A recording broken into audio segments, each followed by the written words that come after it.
Aujourd'hui, il y a des nouvelles intéressantes en provenance d'Arménie. Ici, l'emprise russe sur l'Arménie s'effondre, le pays s'engageant sur la voie de la liberté vis-à-vis de l'influence russe. Cependant, comme la Russie dispose encore de personnel militaire en Arménie pour exercer des pressions, les Russes sont désormais en train d'être définitivement expulsés. Récemment, l'Arménie a confirmé le retrait des forces russes de plusieurs positions clés près de la frontière avec l'Azerbaïdjan. Parallèlement, le contrôle du poste frontière avec l'Iran a également été transféré aux gardes-frontières arméniens.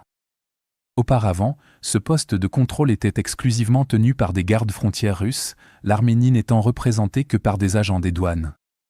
Désormais, le personnel militaire russe a quitté ces postes et a effectivement perdu son autorité d'autrefois.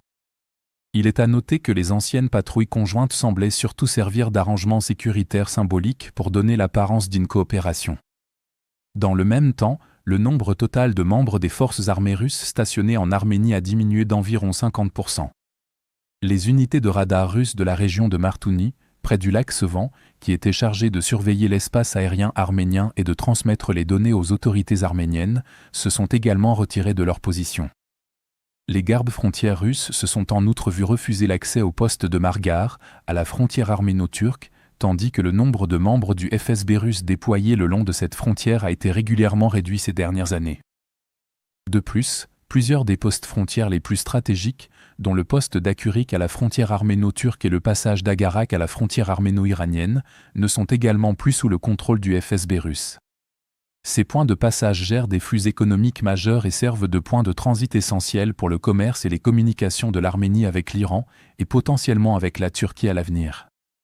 Dans le cadre du processus de reprise du contrôle des frontières par l'Arménie, le personnel militaire russe s'est également récemment retiré de l'aéroport de Zvartno, dans la capitale Erevan.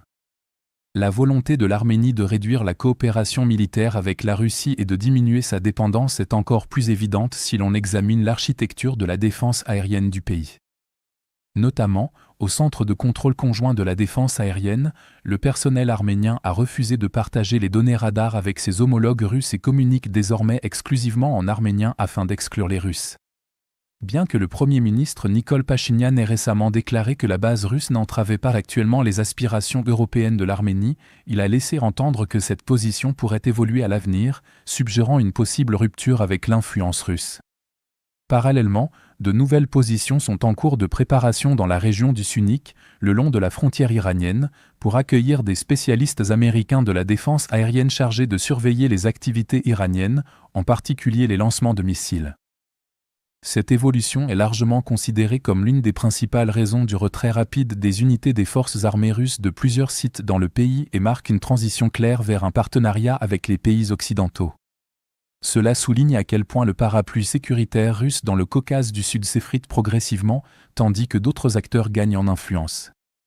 Pendant des décennies, Moscou s'est appuyé sur des bases militaires, des gardes-frontières et des systèmes de défense aérienne intégrés pour maintenir sa domination dans une région qu'elle considère historiquement comme sa sphère d'influence, ayant autrefois fait partie de l'Union soviétique.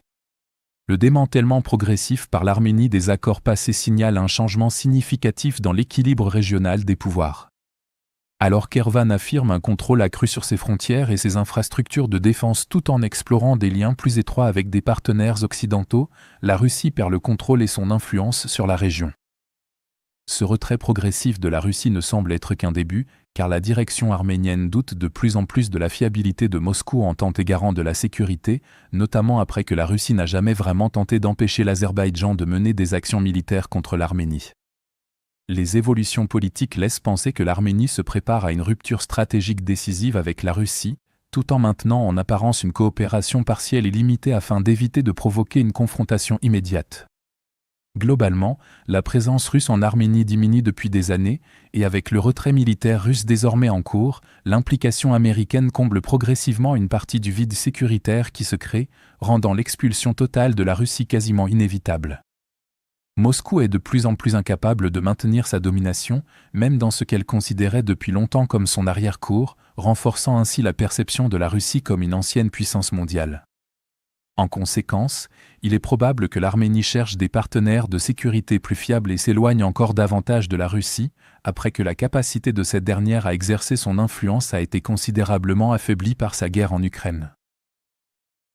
Enfin, notre vente de printemps se termine dans seulement 3 jours. C'est votre dernière chance de débloquer un accès complet à notre carte interactive avec une remise exceptionnelle de 50%. À partir de seulement 4,99 $, vous aurez accès aux images de combats non censurées que nous utilisons dans chacun de nos rapports, ainsi qu'à toutes les analyses d'événements majeurs qui vont bien au-delà de ce que nous pouvons inclure dans nos courtes vidéos quotidiennes. Troisièmement, vous débloquerez notre outil Timeline Builder, le tout premier système au monde alimenté par l'intelligence artificielle, conçu pour relier les informations en temps réel. Quatrièmement, et c'est le plus important, vous aurez accès à nos outils avancés d'analyse de l'actualité qui vous offriront une vision complète du cycle de l'information, des analyses détaillées du sentiment des articles et des tendances pour révéler les thèmes et événements les plus importants. Et enfin, vous bénéficierez de toutes nos mises à jour stratégiques exclusives sur la guerre en Ukraine. Si vous souhaitiez soutenir nos efforts mais n'en aviez pas encore eu l'occasion, c'est le moment idéal pour vous lancer et faire une vraie différence.